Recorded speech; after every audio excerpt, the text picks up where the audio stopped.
Mates und Koffein und alle im Stress und ich muss wieder lernen. Die sitzen alle mit mir im gleichen Boot. Man vergleicht sich immer mit den anderen automatisch wegen der Benotungen. Hast du Prüfungsstress? Ich bin aber echt gar nicht gestresst. Alles passiert aus einem Grund. Wenn ich es nicht bestehe, dann ist das einfach mein Zeichen, dass ich vielleicht etwas anderes machen muss. Gerade so? Nein, momentan nicht. Ich lerne nicht so viel. Scheiss mir halt ein bisschen an. Einabendfacher ja, nachher während der Prüfung nein.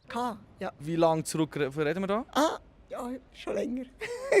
Wie lange? Schlimm war es vor etwa 45 Jahren. Ja. Ich habe ein Herz für Chur! Immer mehr Studenten und Schülerinnen haben Prüfungsangst. Das zeigt sich in Form von Herzrasen bis zu Panikattacken. Und wie zeigt sich der Stress bei dir? Stress beim Einschlafen, es geht nicht so gut. Ich kann nichts anderes mehr denken. Es ist gut möglich, dass ich ein bisschen mehr in meinem Zimmer verschwinden werde, aber dann will ich doch nicht machen. Was machst du denn gegen den Stress? Yoga hilft immer. Zum ein bisschen runterfahren, Meditieren.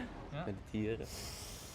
Schnaufen. Musik hören oder biken, dürfen, einfach irgendwas, das ich mich abschalten kann. Wir würden sagen, dass es überhaupt nicht so wichtig ist, wie man einmal tut. Wie hilft dir dein Umfeld und deine Schule gegen den Stress? Wenn ich jetzt mal rasen mehr muss, so, dann sage ich meinem Bruder, ja komm, ich mache schnell für dich, damit du mehr Zeit zum Lernen hast. Gute Brüder. Ja, eben.